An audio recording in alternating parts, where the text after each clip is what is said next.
Hello, hello, everybody. Good to see you tonight. How is everybody doing? Good to see you, Brenda Joe, K9. Aw, thank you, Brenda Joe. I appreciate that. Let me look here. Thank you for the super chat. And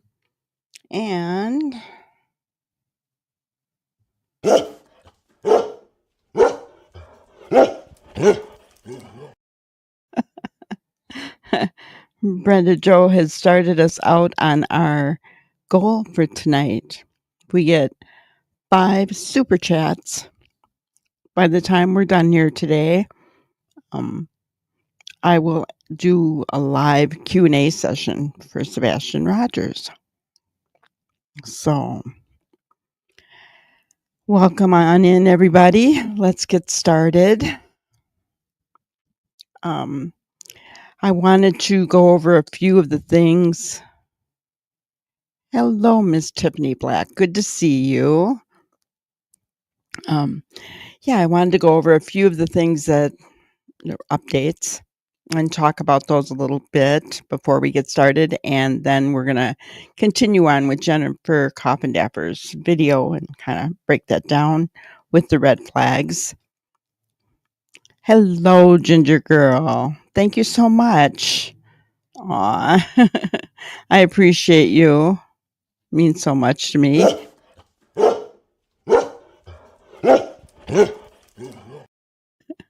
Aw, I appreciate that. All right. So, one of the things, let me make sure that okay. Last night, after we were off of our live, of course, it always happens, right? At night shared something, so we're gonna kind of go over that. There's a public update on the search for Sebastian Wayne Drake Rogers. Dog the Bounty Hunter and At Night Private Intelligence remain steadfast in their pursuit of the truth surrounding the disappearance of Sebastian Wayne Drake Rogers, who vanished on February 25th at the age of 15. He's now 16. Today's updates present substantial developments and requests for public participation. Call for information. Activity in the area of Enoch Way in Gallatin, Tennessee. I think most of us know whose house that is. At Night is specifically seeking information related to specific suspicious activity observed on the 100 block. That's still on the same street, but that's not the address. Of Enoch Way in Gallatin, Tennessee from Friday, February 23rd through Monday, February 26th. We are particularly interested in various cars and trucks seen in the area during this time frame. If you observed any unusual behavior or activity in the area, we urge you to come forward, as even minor details could provide critical leads. Release of satellite imagery. At Night, in collaboration with Bexel and intelligence partners, has released 2 sets of ultra-high-resolution satellite images captured on February 23, 2024 between 10:18 and 11:49 a.m. Key locations captured were the 100 block of Enoch Way, Gallatin, 1000 block of Stafford Court, Hendersonville, Tennessee. These images, captured with 0% cloud coverage, provide unparalleled clarity down to 10 centimeters and offer a unique opportunity for public analysis. How you can help. Compare these images to early video surveillance footage or personal observations to identify unfamiliar vehicles, unusual activity, or anomalies. This one, the third one, Fifth Amendment protections invoked by Katie Proudfoot. Dog the Bounty Hunter, his teams, and At Night confirmed that Katie Proudfoot, the mother of Sebastian Wayne Drake Rogers, has purportedly been instructed by an attorney to refrain from participating in any public forums regarding the case. Additionally, Mrs. Proudfoot has allegedly been advised to invoke her Fifth Amendment rights under the United States Constitution in relation to the entirety of the ongoing investigation. This is an absolute right of Mrs. Proudfoot, which is rightly irrevocable or circumventable. Okay. Then it goes on to talk about how we can help, who to call, who to email for tips, and all that other information. I encourage you to go to At Night Media's Facebook page, take a look at the pictures that they posted. I'm not going to show them. They are under here. Because when you click on them, they show specific addresses, and I don't want to get docked. So I'm not going to do that. But one very important finding on one of these, I don't know if you can kind of see it right here underneath that +5. That is, remember this said February 23rd? That is Proudfoot's RV right there. Interesting. February 23rd, guys.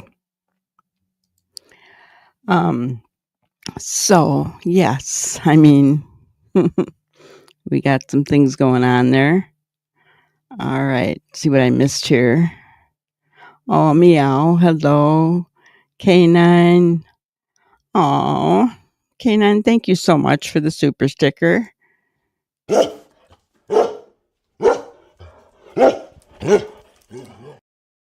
And Lacey says thank you too. Hello, Linda Hall. Nice to see you. Let's see. I know. Isn't that awesome, K9? You know, every time Nick comes in, he brings me such good luck. Thank you, Nick. He does. Honestly, he really does. Every time he comes in, I end up getting over 100 subs. That he also shared our video from last night. So, right, Ginger. Try to compare them with vehicles in the TRH video. That's a good idea. We'll have to do that, won't we? I'm going to have to take the photos and black some things out before we can use them. Hello, Poppy Love. Good to see you. Noni, good to see you. Oh, grandbabies are so sweet, aren't they? Aw, awesome.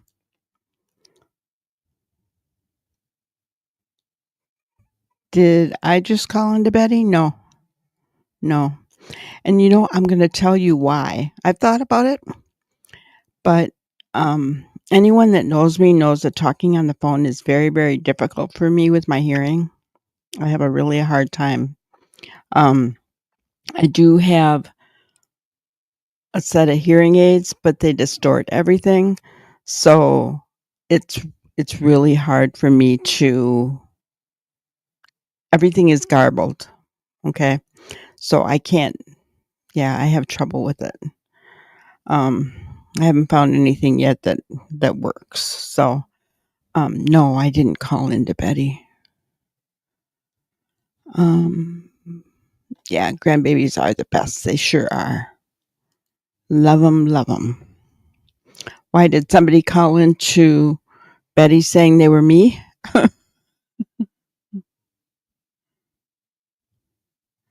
Aw, that's awesome. Yeah, no, I didn't. Thought about it, but no, I haven't done that yet. Oh, hello, Bliss Blessings, and thank you so much for the super chat. I appreciate that.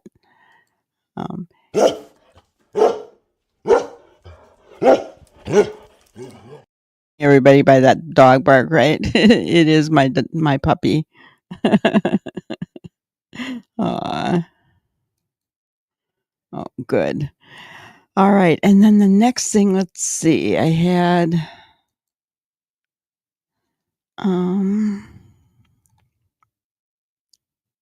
was this one.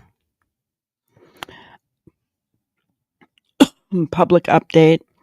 On the search for Sebastian Wayne Drake Rogers, this was today, the public is requested to refrain from posting photographs online of individuals they believe may resemble Sebastian Wayne Drake Rogers. While we commend your vigilance, sharing such images publicly can inadvertently cause harm to innocent children and infringe upon their privacy. If you have any information regarding Sebastian's whereabouts, please take the following steps. Capture a discrete photograph of the individual and share it directly with law enforcement authorities or our tip line. If you're almost certain it is Sebastian, dial 911. Document the sighting, provide a detailed account of the time and location of the sighting. Surveillance camera observation, identify and note the positions of any nearby surveillance cameras. Vehicle identification, gather information about any vehicles involved, including their make, model, and license plate number. Your contributions are invaluable, but discretion is paramount. Posting online may hinder investigations and compromise the safety of others. Together, we can protect our communities and ensure Sebastian's safe return. Your assistance remains critical in uncovering the truth and bringing Sebastian home. If you have credible information related to Sebastian's disappearance or the events surrounding it, please contact. And they give all the information there. I won't be showing that picture anymore, guys. Even though we think it does look like Sebastian, I have sent it forward, and I trust that Nick is doing what he can. They said it was already debunked, but he knows what my thoughts were, so I just leave it right there, right? I guess the big news was that Katie pled the fifth, right? So, I mean, did they call her in? What's going on with that? We don't know, right? But pleading the fifth means the defendant does not have to provide self-incriminating testimony. It's guaranteed by the Fifth Amendment. The defendant does not have to take the stand. If he does take the stand, a defendant can refuse to answer questions that would self-incriminate, and that's called pleading the fifth. So that's what that means, guys. And what that means is that she will not talk at all. Okay? So if, in fact, she would be guilty, okay, we're saying alleged, right? If she would be guilty, then they have to have enough evidence to charge her. It doesn't mean that she can't be charged. It just won't be using her testimony, right? Because there won't be one. But they have to have enough evidence to charge her. That's what's going to be important there. Let's see.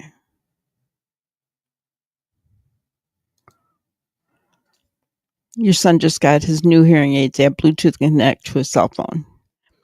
Are they really expensive, Ginger? My question. K9, you got them? Shoot me an email about them, okay? All right.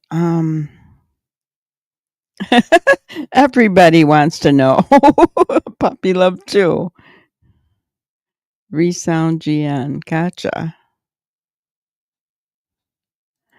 SRB says, I'm not sure what to think about that. If she has nothing to hide, why invoke that right? Yeah. I'm right there with you, SRB. I'm right there with you. I don't know, right? I mean, we don't know. That's the whole key, but I mean, hasn't her and Chris's go-to been whatever law enforcement wants, they get? Right? How has that changed? Why has that changed? Is somebody getting a little too close to, I mean, I don't know.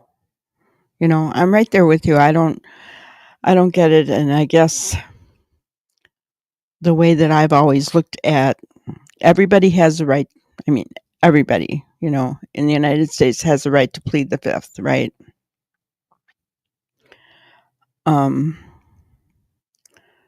I've always thought of it as somebody being guilty is the only reason why you would plead the fifth.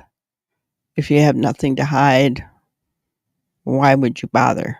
I don't know, but she's well within her rights, and that's all that we can, say, right?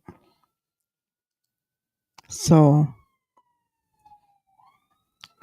let's see. So I wanted to share my screen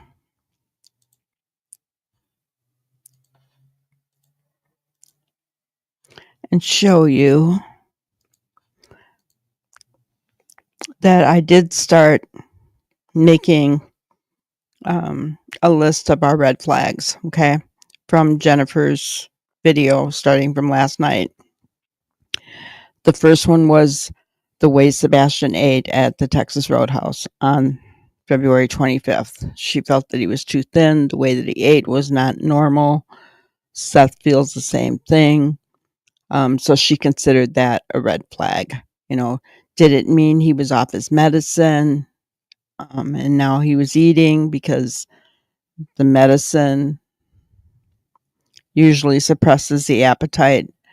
And if he was off his medicine, then he would be really hungry, right? And then her second red flag was Katie's inconsistency. How she just said she heard something, then it was, maybe it was playing something in there, and then, then it was a noise, and then it turned into a thud, right? Most of you know that I've always felt that the thud was an important part of this case. Her third red flag was Sebastian was not seen on any video surveillance. Okay. Like walking out of the house or walking down the road or, anything. He was not seen on any video surveillance. It's a big red flag to her. Her fourth red flag was the $50,000 reward by the FBI because that's seen as criminal intent. They will not usually put out a reward unless they believe that something criminal has happened, right? So those are the red flags that we have this far. Okay. So we're going to continue to listen. Let me go to that one. Oh, that's funny. I stopped her and look at her face there.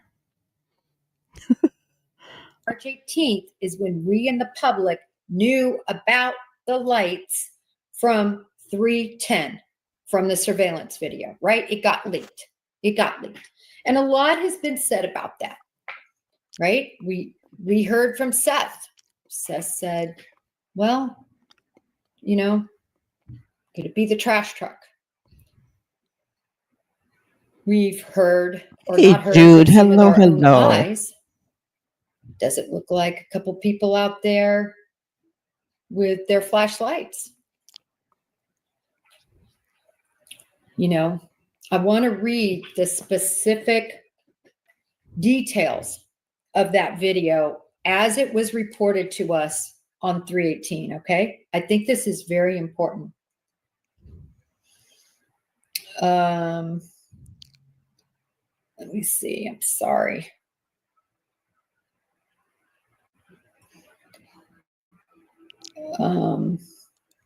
Oh, shoot. I thought I had that right handy. Essentially, it very specifically talks about how person one is seen. That's what it said. Person one. I'll post this on my Twitter later because I don't want to take time to look at it. Person one, and then person two comes into view. Then person one gets out of view. Person one comes back into view, and then the lights go out. Okay. That's the essential summary of what happened at 3:10 a.m. Was it a trash truck? Okay, first of all, this is very important. this is critical to understand that law enforcement has not said. Go ahead, go back and look at whatever you want, look at any news, look at anything you want. Is not law enforcement that has said it was the Hello, garbage truck. Delia. It is not anyone who said it's a garbage truck, except I think early on that might have been said by one of the parents. Okay? But we haven't heard it from law enforcement. To me, if I don't hear it from law enforcement, then I'm not giving it the credit that some people may. So I gave a shout out to Mob Crew because I can tell the time and energy and everything they've done to discuss those lights. We know that at least according to the reporting, it was at 3:10 a.m. But I always caution everybody, I can't tell you how many recordings that I have found. It all depends on the accuracy of the recording device itself. How was it programmed? Was it programmed, what time frame? East Coast, West Coast, Pacific? Was it changed when daylight savings happened? Blah, blah, blah. Did anybody even keep up with the time? But let's, for the sake of discussion, if we are to believe that is at 3:10, which is what the timestamp shows, and then I told you what happened. 2 people there, the person kind of fades off camera, just out of the view, comes back, and then lights are turned off. If you're to believe that is legitimate, that's a red flag. That is something that law enforcement will take seriously. Now, if it's the trash truck, riddle me this. Please call. Please reach out to, because it's already been done, J.E. McGarrity, I believe it is, the trash service there. My understanding is the trash trucks enter the neighborhood at 5 a.m. That's Oh, thank you, Ginger. Appreciate that. If you receive the gifted membership from Ginger, please let her know that you thank her for that. And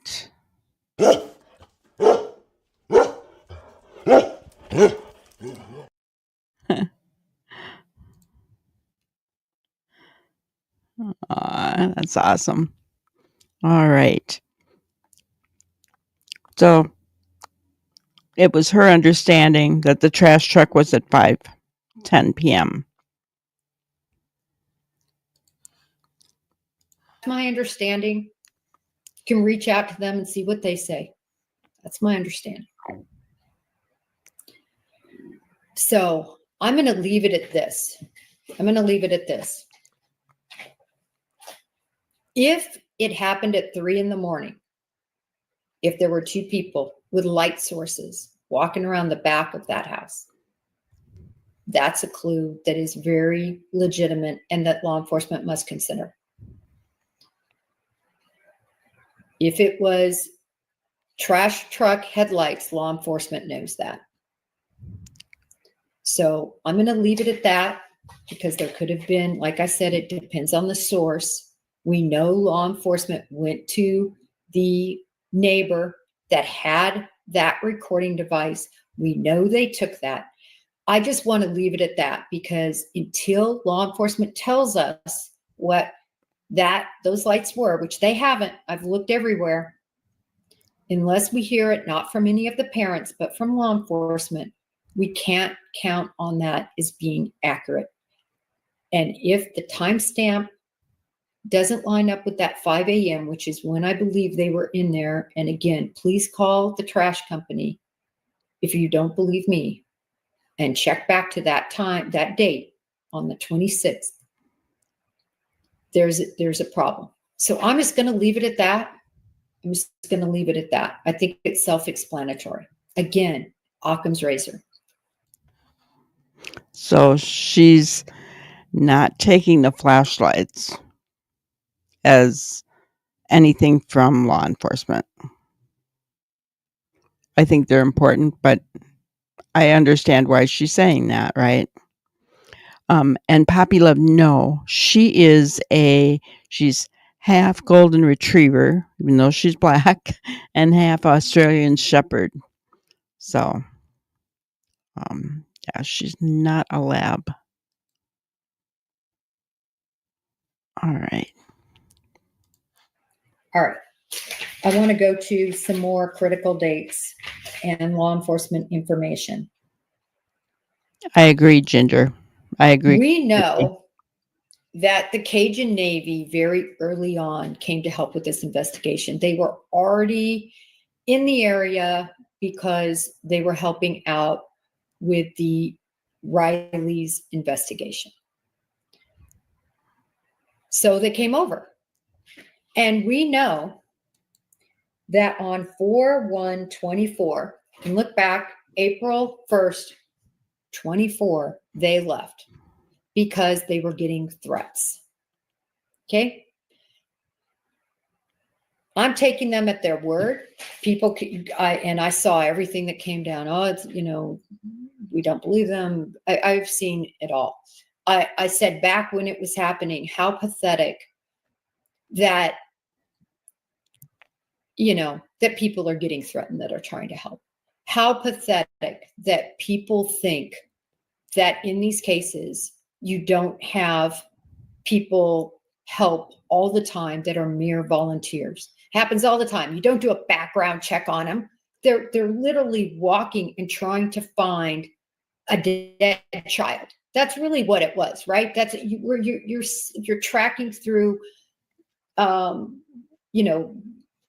areas. You're force multiplied by volunteers such as the Cajun Navy. Okay. They left on 4/1. That was a big point, I think, in the investigation. Again, on 4/6, Craddock says there's no evidence of foul play. Again, I tell you how we talk in the Bureau and in law enforcement. Until you have that rock solid evidence, that rock solid case put together, is the appropriate thing to say while you're trying to figure things out. Okay. Notice we haven't heard anything like that in months. All right. Again, I said on 4/2, that was also No, said. too many shoes. Good to see you. I think it's very interesting that this was made into an Amber Alert. By definition, the Amber Alert typically means the person was taken. That's the whole idea. The bottom line is it was supposed to help a child right when they're taken. So everybody's kind of on the lookout, especially when you have a vehicle or when you have description of a child. So everybody's got their head on a swivel and can help police identify. That's the whole reason that happened, right? So I found it very interesting that pretty much straight away, law enforcement put out an Amber Alert. And I thought that was important because everybody's head was on a swivel and nobody saw Sebastian Rogers at all, not hide nor hair of him. 4/2, glasses were found, and law enforcement specifically came out and said those are not him, not his. Okay, 4/2, April 2nd, we knew that. April 3rd was when TBI joined Sumner County, and they began looking, this is very interesting, on the search of the Long Hollow Pike area. I thought that was interesting. So again, you still have some search efforts going on, even on 4/3. But again, according to the timeline, it was made into an investigation on 3/4. But it tells me that they might have had information specifically pointing to that area. And we also know that they kind of recanvassed again, making sure they didn't miss anything. And that's something you always do, recanvassing. I want to talk about the landfill landfill search. 3738, I believe. The landfill search is red flag. It's bigger than the other red flags. Huge, big red flag. Okay. What do we know about this search? We know that the landfill in Kentucky was searched for a couple of days. We know that this was, and I just read up on this because this was very confusing, whether it was the construction trash or whether it was the trash from the residential trash. It was the residential trash, according to two of the reports I read. Law enforcement said they didn't find anything that was worthwhile. But as I pointed back at that time, if you look at the Quentin Simon case as an example, it takes weeks. And remember, they had a big pointer. They knew exactly where Quentin Simon's mom dumped Quentin in a dumpster, exactly when that dumpster was picked up, and exactly where that dumpster would have been dumped. And it still took weeks. So in this situation, they knew apparently exactly when the trash was picked up that morning, and they knew that it would have gone to this particular landfill. And again, I am strictly going on the reports and what law enforcement said, and that they didn't find anything of interest. They also said this was routine. Back when all that was said, and believe me, I'm pro law enforcement. I think they're doing everything they can. I'm hoping that they will get close to solving this. I'm hoping they're seeing the red flags that I think all of us are seeing, and that we're going to see some movement in this case. I'm hoping. But nevertheless, there is no such thing as a routine search of a landfill, period, end of story. Now, I posted the pictures when it happened, and you did not see people all lined up in hazmat suits. I didn't see the FBI's ERT team pulled in that are experienced and qualified better than anyone to conduct a landfill search, because not only do you have to search north and south, east and west, you have to search up to down. So even though you search, then you get rid of those layers, then you search, then you get rid of that layer, then you search, then you go all the way down. It's unbelievable. So when you look at this, the other thing is they had to prepare a search warrant affidavit. That's where you swear to a judge. And by the way, the attorneys would have looked at it first, right? You write it out. Attorney's going to look it over, make sure that they believe there's probable cause there. And then you go before a judge and you swear that you think, in this case, indicia of a crime is there. Indicia of Sebastian Rogers is there, whether it's a body, whether it's cleanup towels, whether it's bleach containers, whatever it might be. You're swearing that the reason you're going is because you believe it's there. Now, I want you to consider this. So that's the huge red flag. I want you to consider this. These trash trucks that were utilized in this particular neighborhood, from my understanding, are those trash bins, containers, just like are in my neighborhood, right? They come by, they pick them up, dump them, right? My understanding is on many of these, and my understanding is on this one, is that they had ELD, electronic log devices on them. Why would you even have that? Well, you have to have that, right? You want to prove that that the trash company is doing their job, that they're picking up the items. And some of them are capable of weighing trash, right? So if you have too much trash in a particular bin, you could be charged possibly, right? Too much trash, you could mess up their equipment, and maybe they don't take it. I know in our neighborhood, we definitely have certain things can't go in those trash bins, like paint containers. They can't be too heavy. They want everything in a plastic bag before it goes in the container, blah, blah, blah, blah, blah. My point is could that trash container have been unusable? that helped them get to their probable cause. And this is what I mean by that. Could it have been heavier? If your trash normally weighs, let's just say 35 pounds, all your discarded items. But now you pick up and it weighs 135 pounds. We'll see. I'm trying to point out, so this is all I'm trying to point out there. This is something law enforcement is looking at. This would be the first thing I would look at. We know the trash was picked up that day. I would be calling J.E. McGarity, and I would make sure I understood when they're picking up. I would ask if they had that advanced equipment to tell me how much containers weigh, and I would want to know this. I have not seen, and I've seen it buzzing around, I have not seen anything from law enforcement saying that this company said that any containers from Sebastian's house were too empty. I'm going to make that clear. I'm saying that law enforcement looked into that. I'm very sure.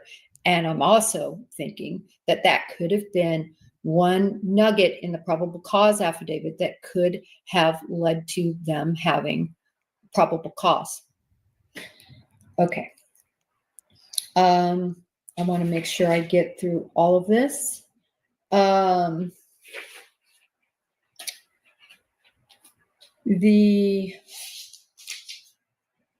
want to talk about the neighbor. Okay. I posted on this very early because a neighbor came out and talked about how Sebastian Rogers was treated. So I did want to talk about the landfill site. She said the same thing, that she didn't see pictures of them actually going north to south, right? Like they did with Quentin Simon, right? And so it makes you wonder, what were they looking for? Right? I mean, I don't know. I found that one kind of strange. I know at some point we'll know why. And yes, the backyard search, that was interesting too. I didn't know what all they were doing, but it did seem like they were doing a lot of measuring, that kind of thing. So it does make you wonder, actually, so the fact that the law enforcement has not spoken about the flashlight video, right?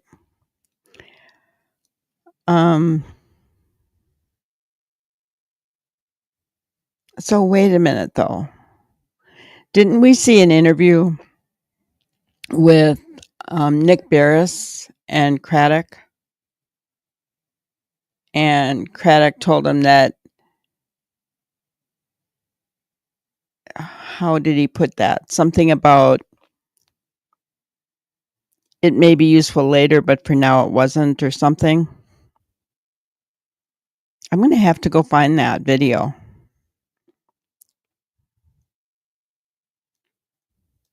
Right, SRB. It was just like they were picking through. They weren't doing a thorough search. So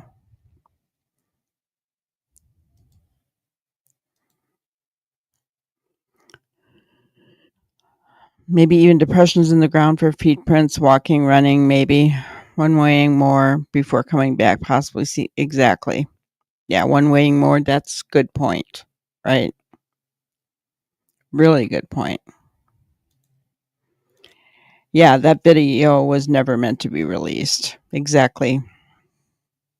Yeah, no hazmat suits, nothing. So it really makes you wonder what they were doing out there.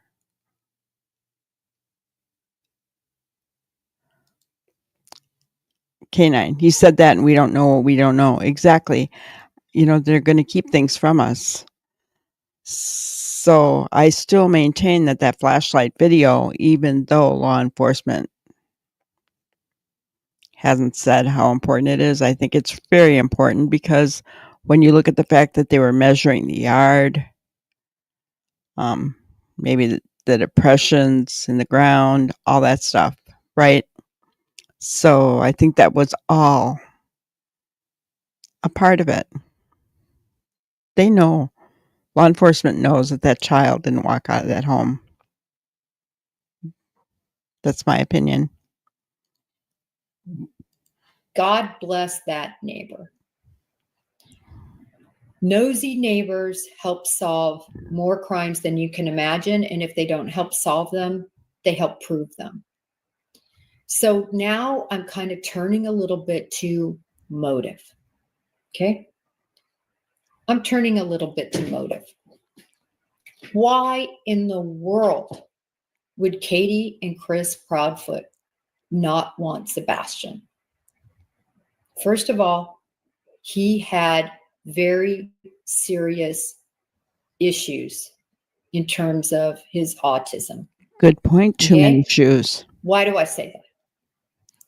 They had a 15-year-old in diapers, people. They had him in diapers, going to school in diapers. That's a fact. Oh, that Katie says angry. that. I listened to her. She said, yes, I would put him in diapers because he wet his bed and he would have accidents at school. What I'm trying to say here is that's challenging for some people. Some parents are amazing when they have challenged kids. They have the patience of a saint.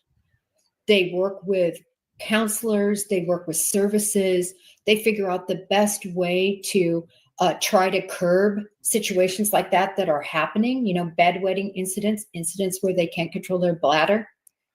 They work on all that. I'm not seeing that here. I understand. I understand because I have a brother who has cerebral palsy. I'm not going to get into a lot of everything about him. He's amazing. But he potty trained late. I mean, that was one of the first ways that we knew there were issues. One of the first ways was the fact that he was denied oxygen for 10 seconds because the doctor tried to deliver him breech. But aside from that, I'm not trying to digress. I'm just saying I have understanding of this in a personal way and in working cases. And I can tell you, some parents are great with their kids that are challenged, and some parents aren't. And I think that Sebastian Rogers was ill-treated. I actually don't think I know. And I think it'll all come out in time. A lot has already come out. There's a lot more to come out. But I want to go over a couple of things this neighbor had to say, okay? I've been over this once before, but it's worth repeating because we're doing a full summary, what I would call a pros memo spoken, prosecution memo, on what we know anyway. Okay. He said, meaning Chris Proudfoot to Katie Proudfoot, and excuse what I'm going to say. I hate this word. Again, I have a brother who is special. Come get your retard. And he hated him, wished him dead. Apparently words like that were spoken. Sprayed him down with a power washer to the point that Sebastian fell over. If you don't get rid of him, I will. There were statements made and overheard. And red flag, another red flag, we're at number 5. It's a red flag for motive, a red flag for issues. When I say the red flags, I'm talking about your 15-year-old child who is wetting himself in school. talking about your 15-year-old child who's wetting their bed still. I'm talking about a child that if they were verbally and emotionally abused in this way, that would explain.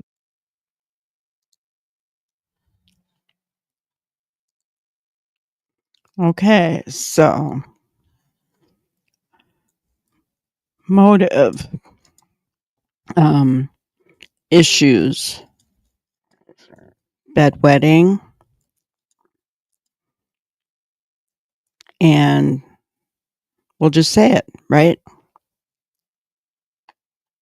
Correct? That's what she's saying. That's a red flag. And yes, it is. Um, and abuse could be verbal, physical. I heard a disturbing thing on another program earlier before ours, and I'm not even going to say it. It was horrible. It was horrible, guys. Uh, but yes, bedwetting could be a problem.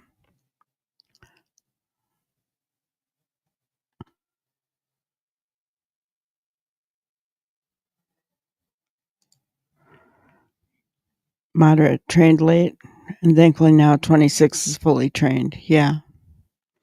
Well, and I'm sure that your son, Too Many Shoes, doesn't have the kind of stress and issues that Sebastian was dealing with. That's only going to make bedwetting worse.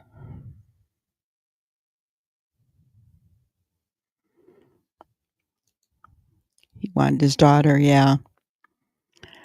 Um, I don't know. I I just hate the fact that to think about what this poor child went through, and now his mom won't even talk. I don't. She hasn't said much to begin with, right? And you're still working on your kiddo who is 10. Yeah, yeah, exactly.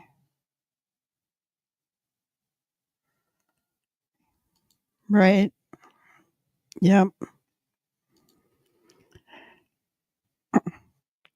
And you think about everything that Sebastian went through, um, I just want him home, right? Noni, mental abuse had to be horrible for Sebastian with the kind of mind games. Yeah. Yeah. And the physical. The physical. It's physical, mental, verbal, the whole thing. And that in itself is horrific for a normal child. What about a child who has autism? Ah, just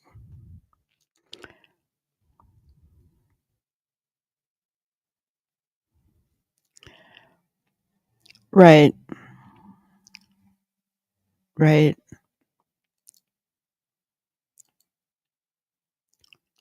I know. I know. And oh, thank you, SRB. I appreciate that. And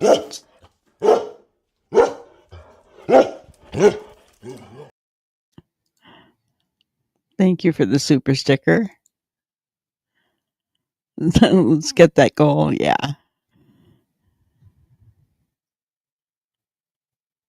Hello, Juicy.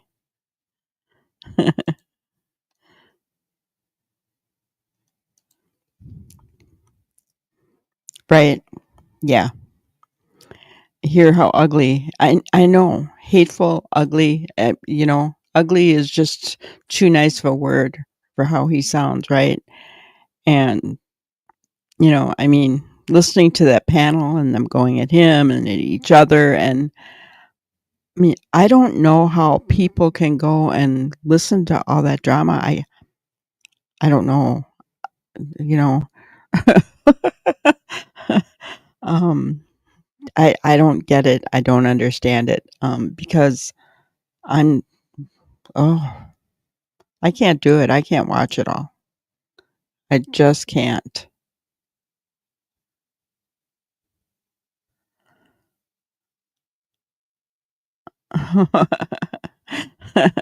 No worries, SRB. I appreciate the sentiment. You guys are awesome. I have the best people in here. You guys are awesome. All right, let's continue on. When you see a 15-year-old with autism, high functioning, having these issues. All right.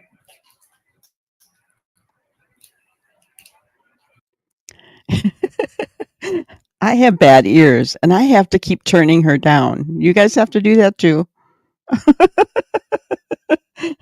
The only other person I have to do that with is Betty. Sometimes she's really loud, and that's usually great for me, because then there's other people who I'm really straining and struggling to hear, right?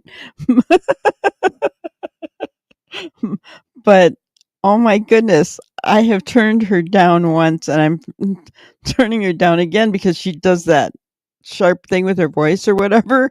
Oh, and it hurts my ears. Let's see.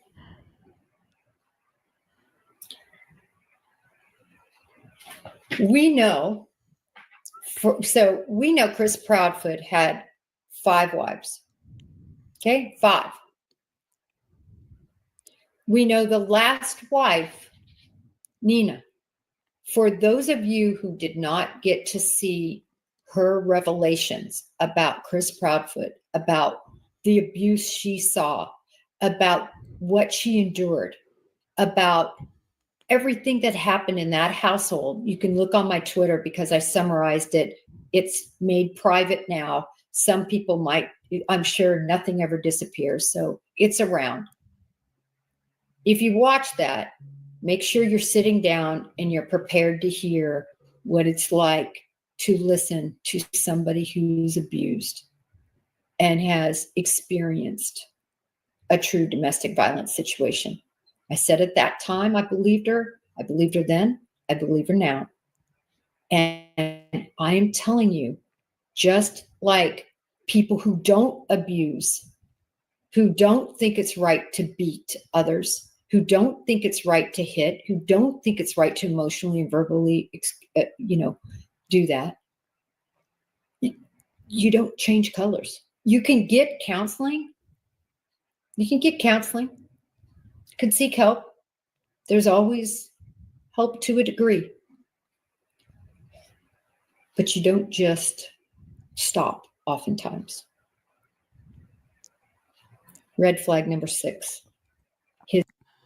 So I'm sure that she has seen a lot being an FBI agent, right? And I would tend to agree with her that kind of what she was saying, once an abuser, always an abuser, whether it's physical, emotional, verbal. I will say this, though.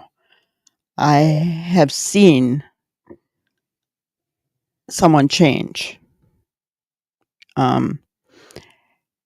It it was my girl's dad. He changed. He had physically abused me, mentally, and all the rest. He did change.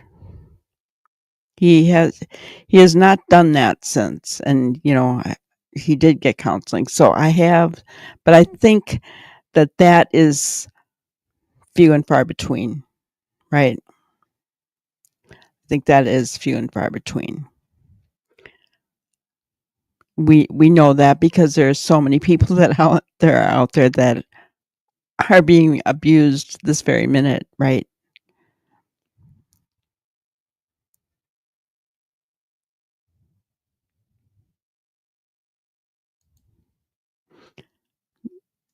The creator who did Nina's interview said that CP's daughter saw CP slap Sebastian in the mouth.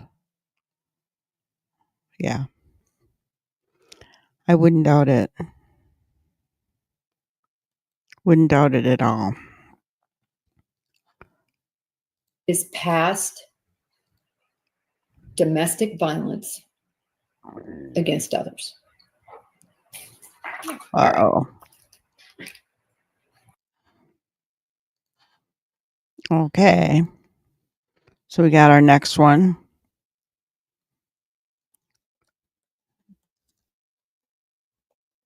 Domestic violence against others, right? Wow, guys. It's getting kind of scary there.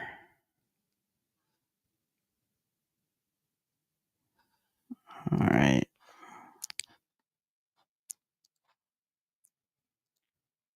Forgot to share it. So, domestic violence against others. Number 6. She's got 6 red flags, and she's looking at facts, right? So we're looking at facts for this case.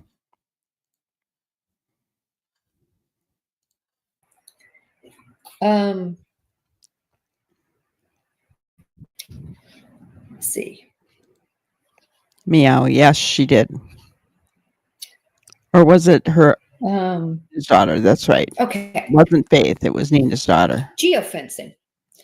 Geofencing is something that is done to determine what cell phones are being used in a particular area where a crime takes place. This is one of the number one tools that law enforcement uses to see who was there when a crime takes place, essentially. Or if they have a missing child, who might have been in that area. I can guarantee you law enforcement used geofencing. They have not came out and said what they found. It'll be telling. If there were any foreign phones in and around Sebastian Rogers' house, that's a big clue. That's a big clue that somebody came and got Sebastian Rogers or would have been involved in his disappearance, in my belief, if I see that in around his house. But or it could be a clue if geofencing found stepdad's truck, right? That triggered, didn't it? I'm not gonna. See, Chris stated that they did track the Wi-Fi on his truck on the 26th. Okay, that was his statement, but we don't know what law enforcement knows, right? you know what is also a clue? If I do geofencing and there's no digital footprint of somebody that wasn't supposed to be there, that's also a big clue. We don't know what the results are. Law enforcement has not told us. At the time of his disappearance, it is our understanding, what we know now, Thank you, from the Proudfoots, that You're Chris making me giggle Proudfoot again. was working as a crane operator at the Memphis St. Jude Children's Hospital, which is approximately 3 hours and 21 minutes away, okay? Now, nobody keeps track of you if you're a crane operator in that environment. Yes, maybe if you're working oil rigs or you're working in some other situation where what you're doing, you're currently working, you can't just walk off the job, right? But did he go home that night? Law enforcement hasn't said that as far as I know. Not law enforcement. Same with the polygraph. We've heard a lot.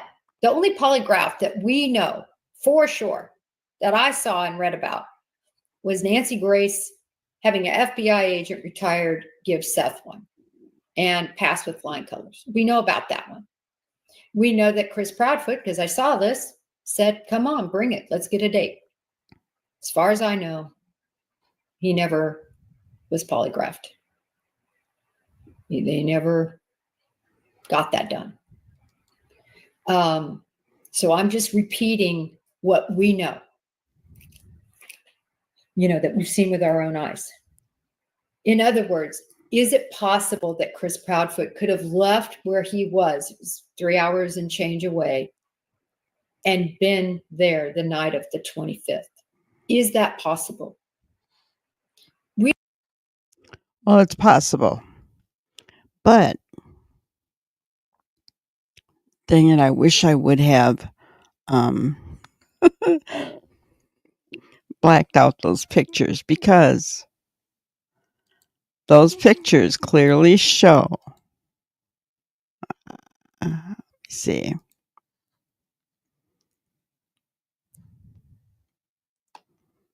Let me see.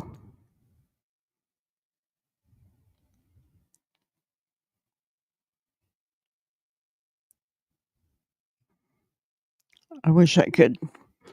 Anyway, it clearly shows the RV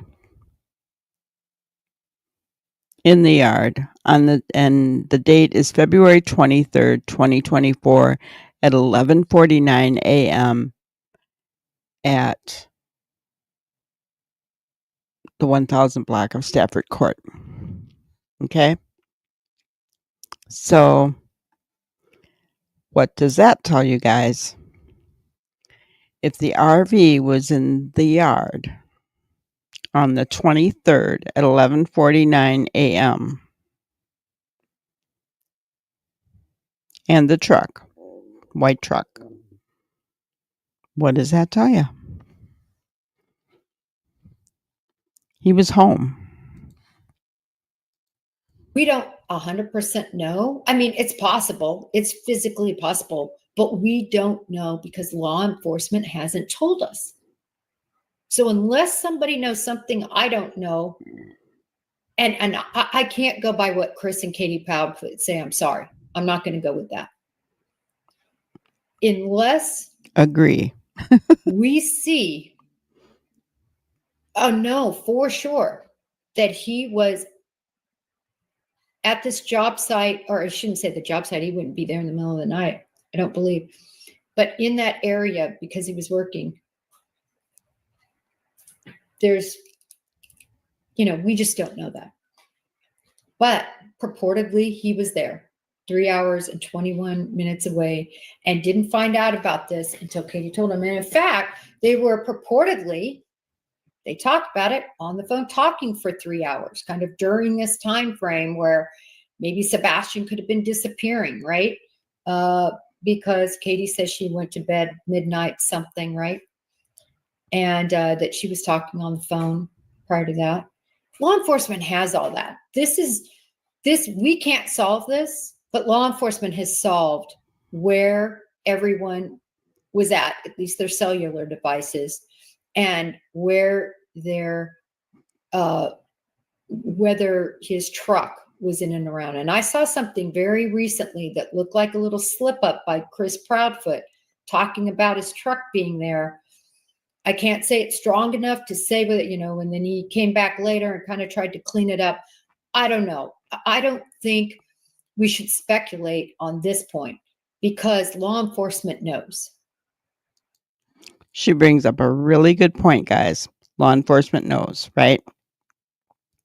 They have so much more information than we have.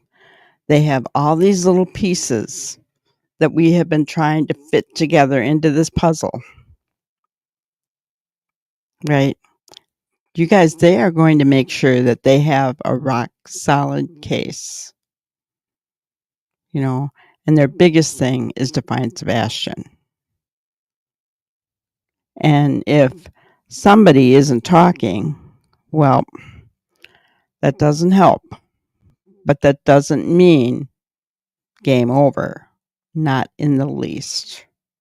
Because they still have evidence. And I honestly believe in my heart of hearts that Chris and Katie are running scared. You don't plead the fifth unless you're running scared, guys. That's my opinion.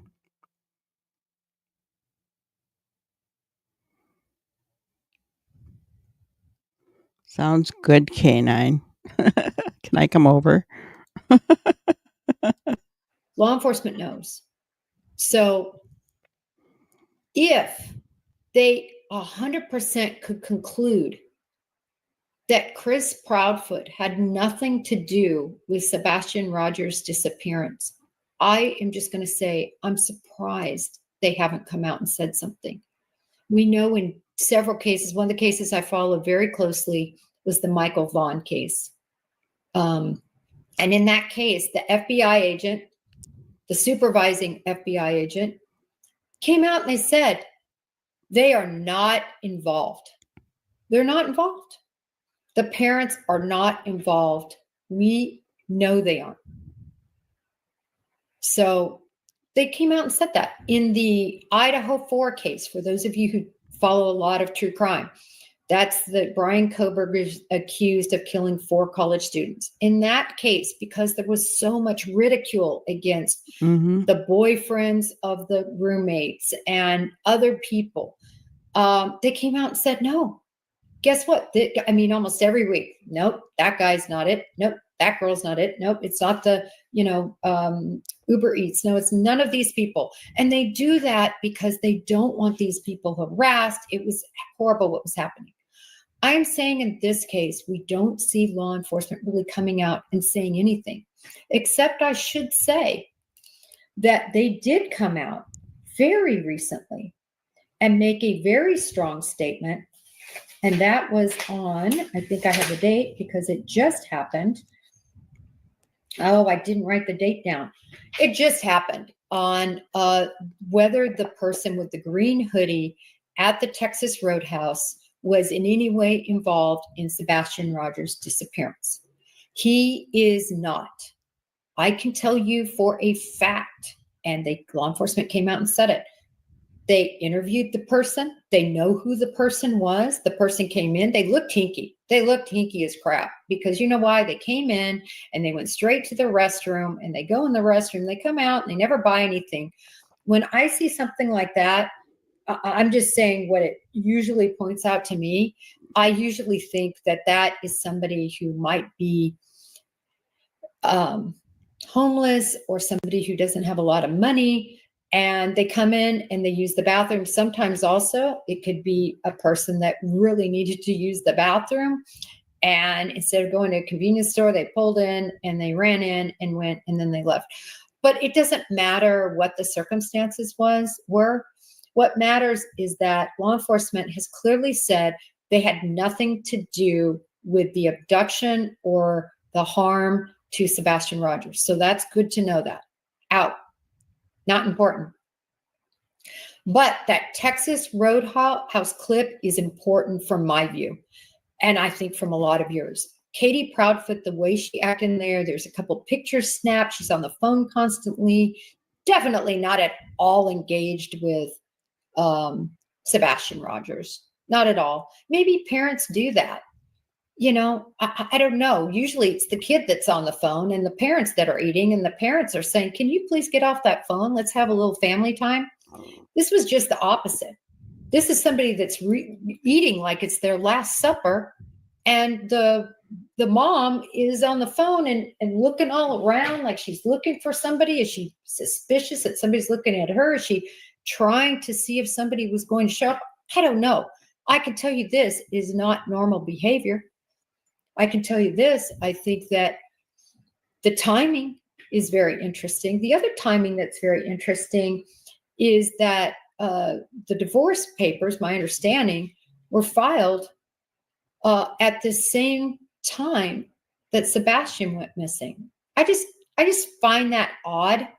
It's just something that I'm going to point out. You can take it or leave it. You can take it as, you know what, these are consequences. But Yeah, for those of you who may not know, Sebastian went missing on February 26th, and the divorce papers were filed or served or something on the 26th of February as well. So, I have felt the same thing. And I'm wondering if there is a reason for that. I don't know.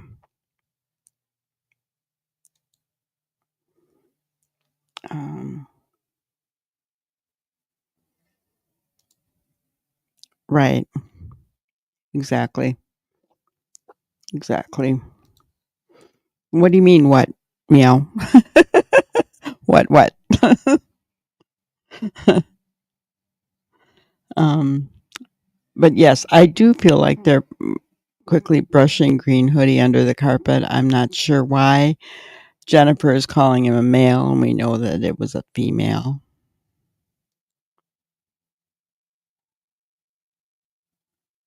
Okay, what for CP and KP? No. For Katie and Seth, their divorce. Their divorce was. I'm not sure if it was that it was filed on February 26th or she served it on the 26th. I'm not sure. I'd have to go back and find it. But it was on the 26th of February, and Sebastian went missing on the 26th of February. 8-year anniversary of Katie filing for divorce. Yes.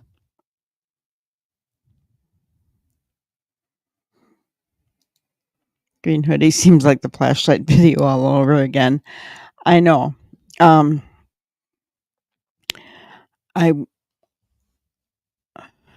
trying to think though. So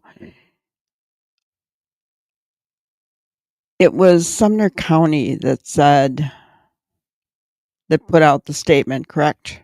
About Green Hoodie not being important, right? I think that doesn't mean, in my opinion, that doesn't mean that FBI doesn't think it's not important, or that Dog or Nick still feel the same way. I mean, I think they just didn't want things to blow up, right? So, because things were blowing up, guys. I mean, no doubt about it. The Green Hoodie, think about it. It was blowing up. That's all everybody was talking about was Green Hoodie. um, so, I mean, there was a lot being made about that. And it was very, somebody said that people in Sumner County were afraid to wear green hoodies. And that's not a good thing, because I know I'm laughing, but I think it is kind of funny. But I think Gallatin High School, their colors are green. So that's not a good thing not to be able to wear green hoodies, right? In Sumner County. So, yeah, and Dog called out Mr. Snuggle Struggle.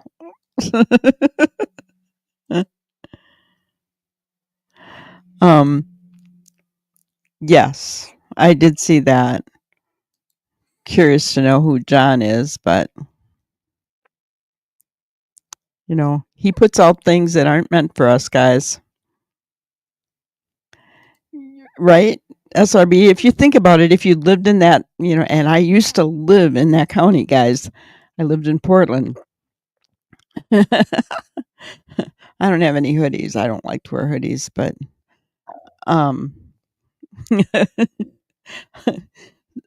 yeah, I can only imagine how it would have been funny. It wouldn't have really affected me, but because I don't like that tightness around my neck. Goodwill probably had an influx of green hoodies. Yeah. Can I play it? Trying to remember where I saw it. It was just a statement. It said,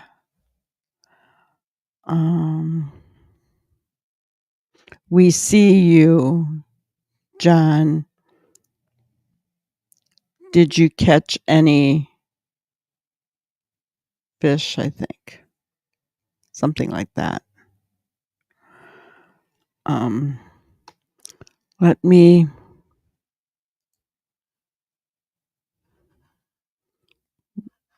I don't remember where I saw it.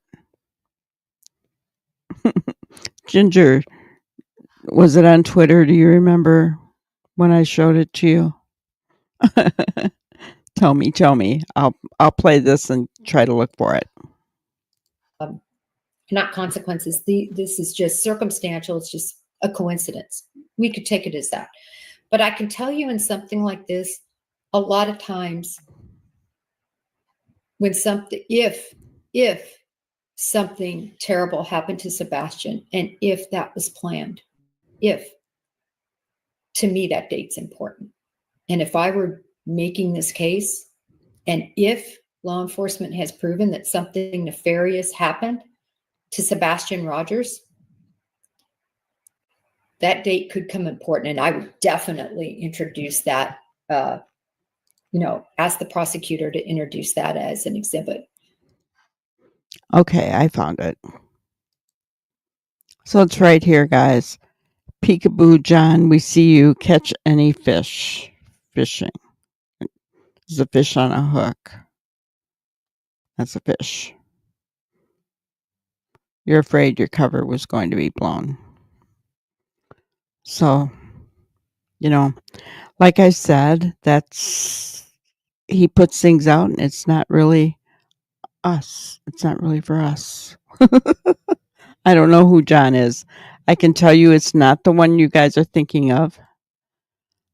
If you're thinking of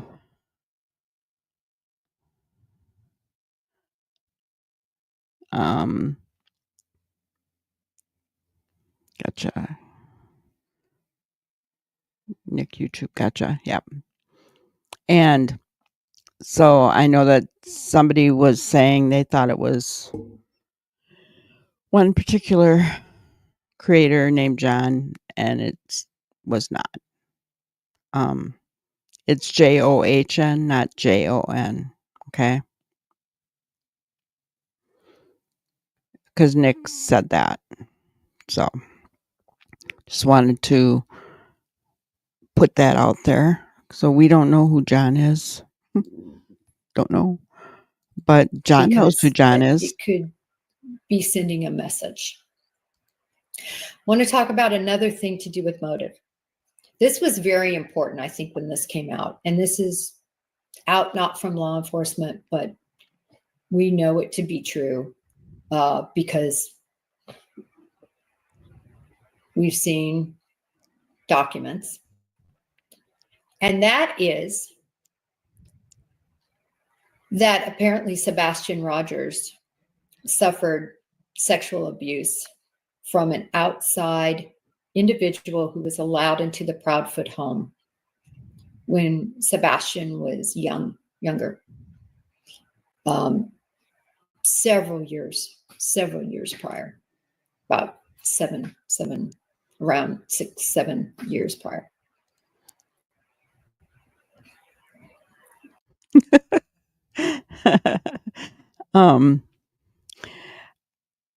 I don't know if that's her real hair. I couldn't tell you, but I can tell you that anytime I've ever seen her, it is like that, and it is. It's very beautiful.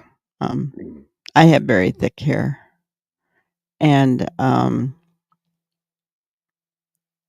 it's been a long time since I let mine. Of course, mine is silver now, but I can't handle it when it gets down to my neck because it's just too thick.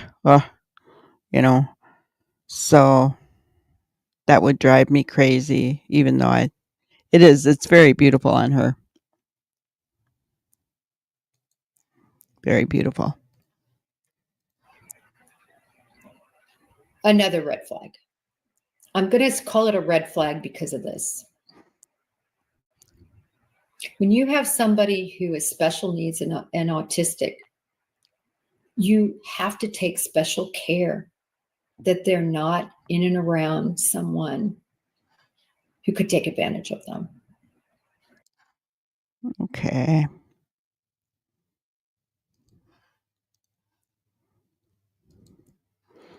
So she is saying this is a red flag.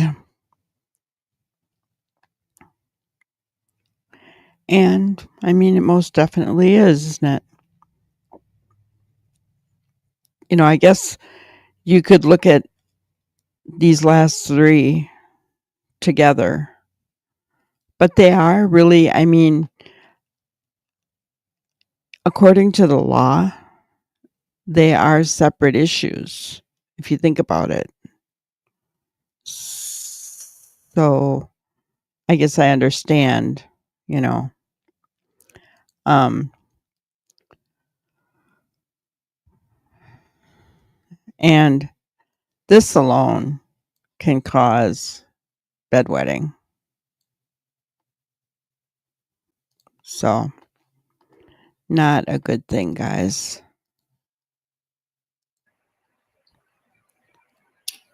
And to allow that, to me, just shows not a lot of care and concern for the child. It's just back to the food, back to the skinny, back to the how the child was, apparently, according to this neighbor, how this child was treated, Sebastian meaning, and then now this. Hi, Annie. Put him in a vulnerable situation. You just add up a lot of this, and it's concerning. Another very concerning thing that occurred right in the middle of the case was Sebastian and Katie took off and left their home. For those of you who don't remember that. That one was really something. They took off and left. I can tell you that is very abnormal behavior. Somebody who's worked missing cases. This is not what family does.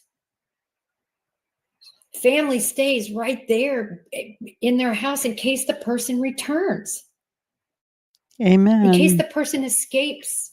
In case the person is somehow able to find their way back to their home.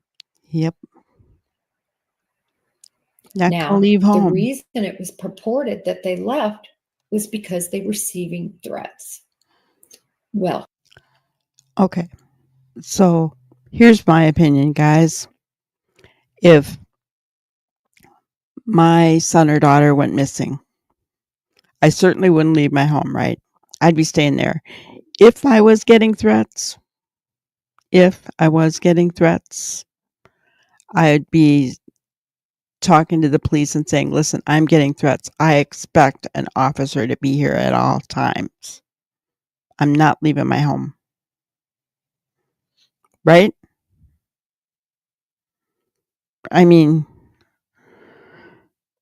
that would be me. And I have said that from the beginning. I understand how Katie could have ever left her home. Right?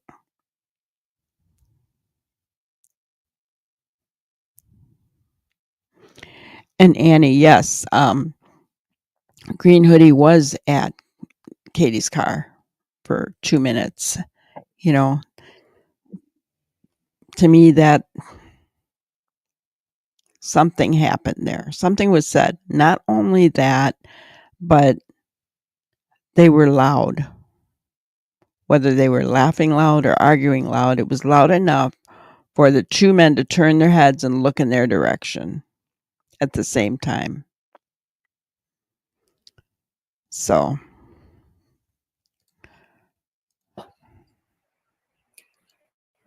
they have video surveillance.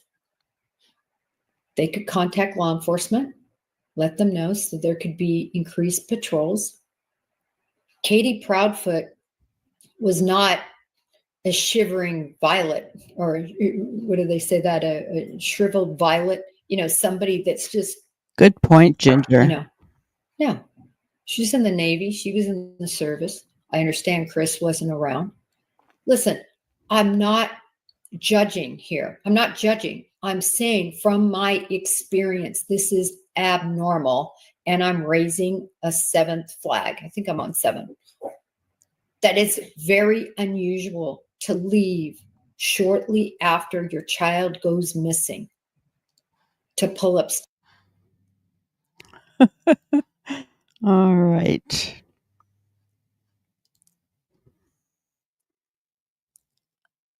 Very unusual to leave shortly after your child is missing. Oops, let me just make this a little bit wider. There.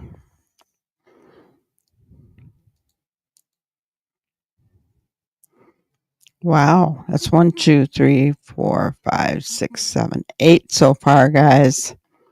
She's just moving right along here.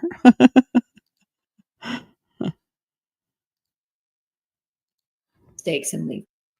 I'm not judging here. I'm not judging. I'm saying from my experience, this is abnormal. And I'm raising a 7th flag. I think I'm on 7. That it's very unusual to leave shortly after your child goes missing to pull up stakes and leave that house. I know all the excuses. Husband wasn't there. He was going to, I've never understood that either. But I'm not going to go there, because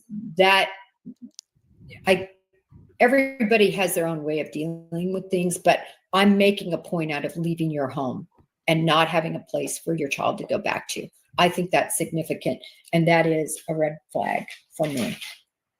I just want to make sure I don't miss anything.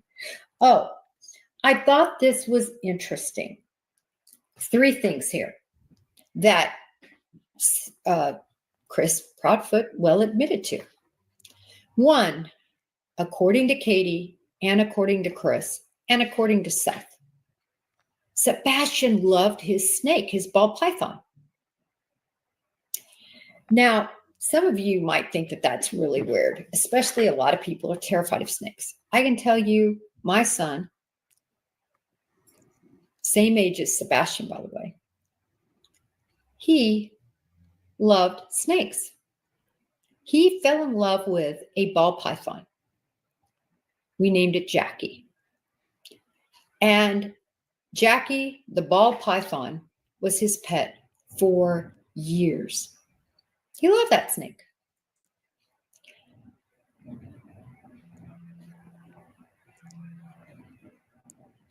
Chris Proudfoot got rid of the snake because he said Sebastian wasn't taking care of his ball python.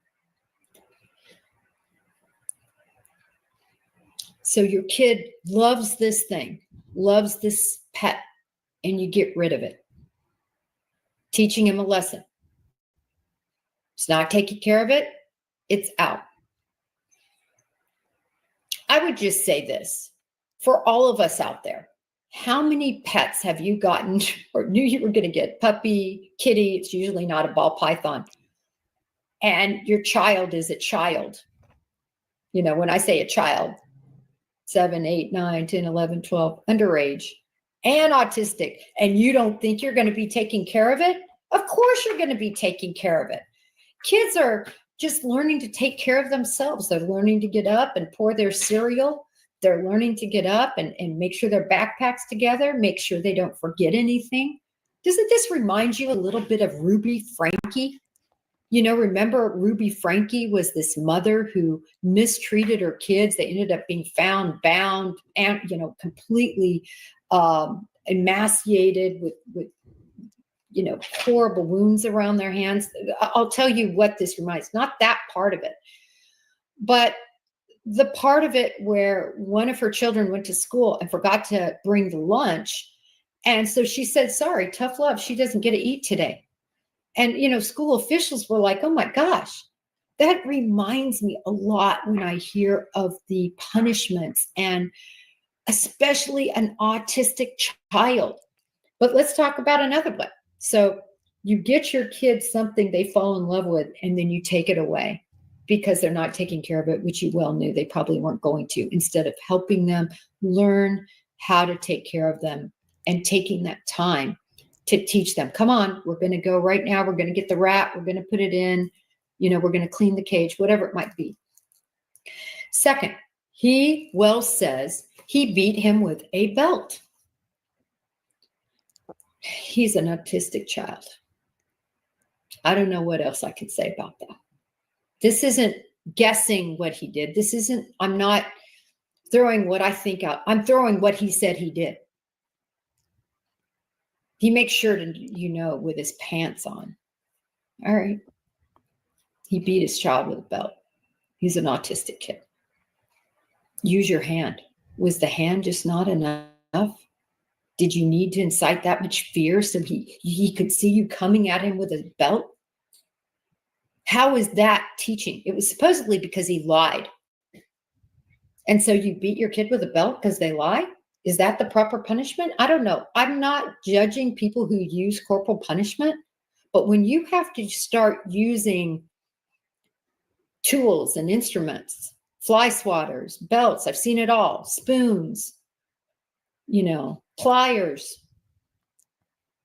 all the ways I've seen kids be abused. When you have to get tools involved to discipline, it's a big problem. And when they're autistic, it's a bigger problem. So, red flags right here, this little group I'm doing, these 3 things that he's admitted to. His whole spiel about what he does when Sebastian doesn't clean his room, it's very interesting. Clean your room, Sebastian. Sebastian cleans it. Sebastian comes out. Chris Proudfoot goes in. And he doesn't think it's cleaned how it should be. There's things on the ground that shouldn't be there. There's things out of order. He warns him. If you do that again, I'm throwing all your things that mean a lot to you, like the snake, I'm throwing it all away.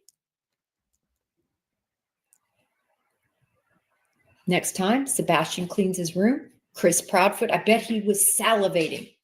Chris Proudfoot goes in there,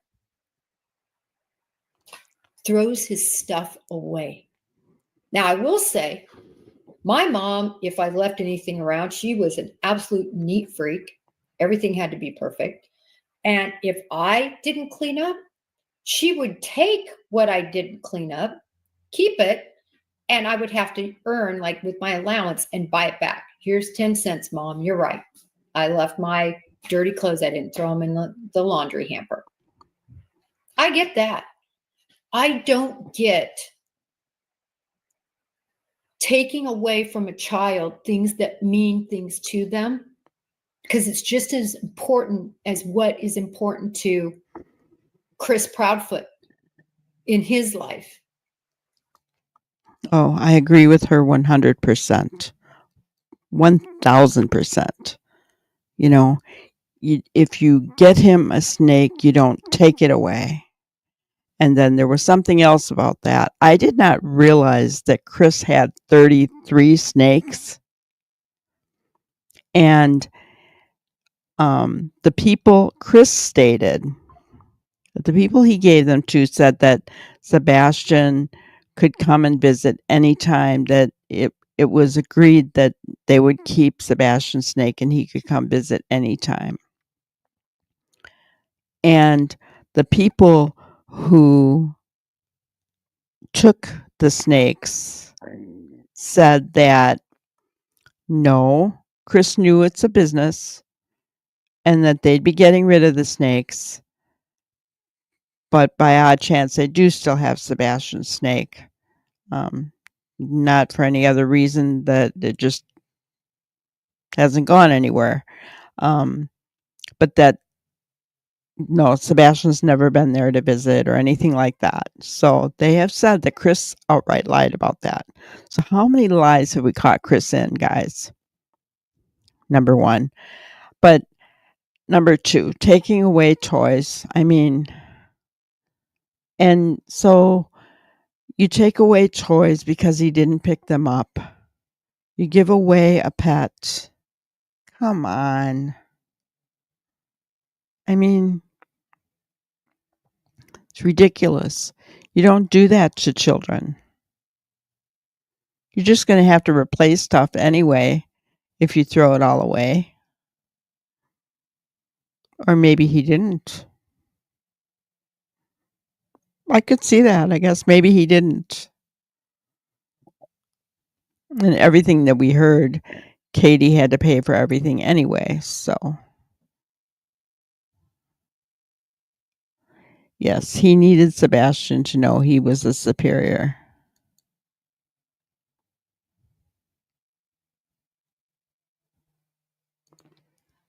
Bingo, Noni.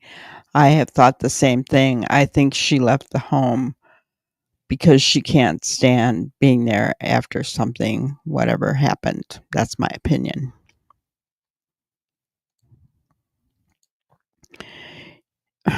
Yes, too many shoes. You can't discipline the autism out of a child. Impossible and wrong on so many levels. Yeah. Don't have that many fingers and toes. Right? I mean, I agree with her so very much. I really do. But I thought we were going to be able to finish this up tonight, and it just doesn't look like we're going to be able to. We will have to finish it tomorrow night. Seems like we just get to chatting and go so far. I want to leave you with our grannyism. When we were talking about pleading the fifth, I saw this today and I thought it really fit. Silence is not empty. It is full of answers. Right? So if Katie thinks that her silence is empty, she's wrong. Her silence hasn't been empty all this time because she has been pretty much silent since the first few interviews. But things are still coming out, aren't they? You know, Chris was triggered by the truck. Things are still coming out. There's still answers out there. Silence is not empty. And law enforcement, Nick, Dog, they have answers that we don't have yet, guys. And that's okay. That's okay. As long as we know that they have some answers and that they're working on building a case despite pleading the fifth, I'm good with that. Because there have been many people over the years who have pled the fifth. Right? Doesn't matter. When the evidence is there, they can still, get you. So, let's see what comments we got here.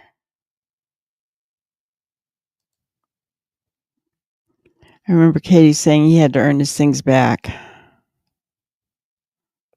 How if Sebastian was always, or if Chris was always finding ways to keep. Well, I don't think he did earn things back.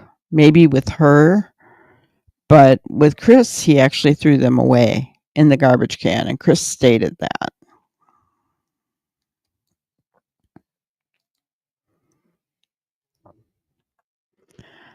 I agree, Noni, and I plan to keep it that way.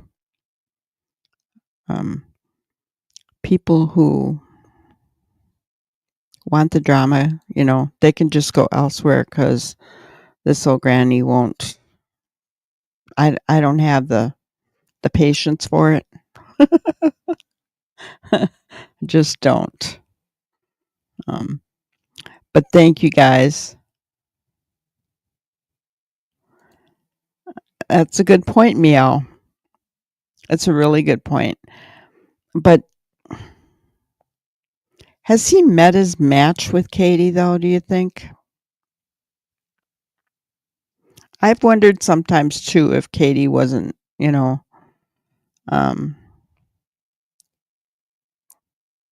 didn't under some kind of abuse by him. But then on the flip side, you know, I don't know.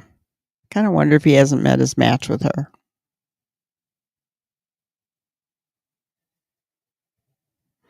Yeah.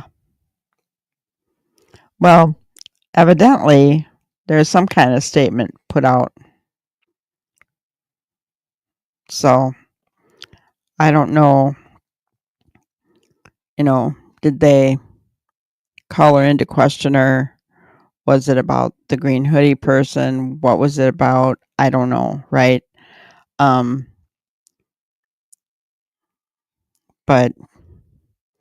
she ended up pleading the fifth, so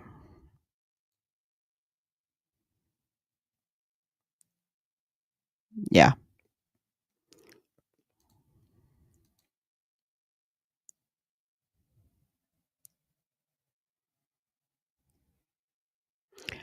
Oh, yeah, his electronics, right.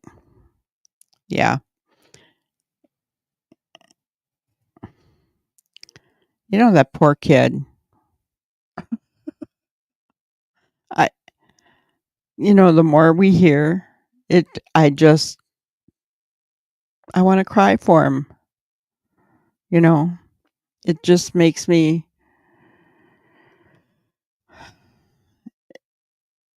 so sad for him, guys. And I know, I said this last night, I know where Jennifer is going with this. And she is pointing the needle at Chris and Katie. That's obvious because she said the needle was pointing one way and it is pointing at Chris and Katie, right? Well, I and I feel like many of us have known that. There's only um well, we're not even going to go there, but many of us know that. And so that law enforcement is looking at all this. They're not stupid, right? They're looking at everything. Everything. They've said how many times that everything's on the table. They're looking at it all. The wheels of justice move slow, and Ellie has to exercise patience. Yeah. Right. But they they're individual police just like we are. I mean, they're individual people just like we are. And they've got to be, imagine how frustrated they get, right? I mean, because we want answers yesterday and we want somebody, charged yesterday, but I don't though. And the reason that I can say that is because when they do finally charge someone, first of all, I hope Sebastian is home.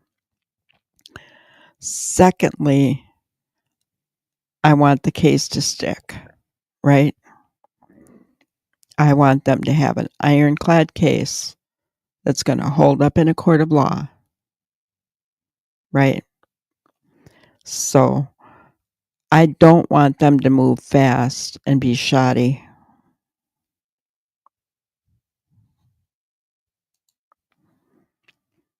Hurts my heart, and watching Sebastian at TRH really makes one wish we could reach in and pull him out. I know, right?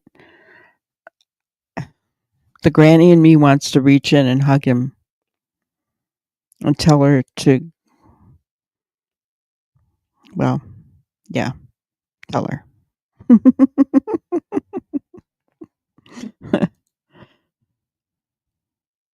I know. And that's, And that's more than enough because God is bigger than all of this. And I really feel like that's the one thing that we can do to help the most is to pray. 45 likes tonight, that's incredible. That's awesome. If you haven't hit the like button, please go ahead and hit it.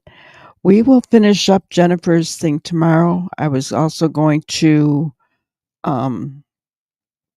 play Nick's video from Christmas because I felt like he had some really good things to say, and I wanted to talk about a couple of those things. It wasn't very long, but we'll probably do that tomorrow. We'll be able to finish this up and do that tomorrow as well. So thank you guys so much. I appreciate each and every one of you. Thank you for the super chats. You guys are awesome. I think we did hit our goal. I don't think that was working properly. But we did hit our goal, and I will set up I'm pretty sure I'll count them all later though. But I will set up a Q&A session where we can go live and we can ask questions and talk back and forth about the Sebastian Rogers case, just throwing anything out there and seeing what we can come up with, right? All right. Well, thank you guys so much. I really appreciate you, and I hope you have a wonderful night. Thank you for watching another episode of Granny's Crime Busters. We really appreciate each and every one of you. Don't forget to subscribe and like and even share the content. You can follow us on any of our other social media platforms at YouTube, Twitter, Instagram, Facebook, and TikTok. We really appreciate you guys, and you can also email us at granniescrimebusters@gmail.com. Thank you so much, and we will see you on the next one. Thanks, guys.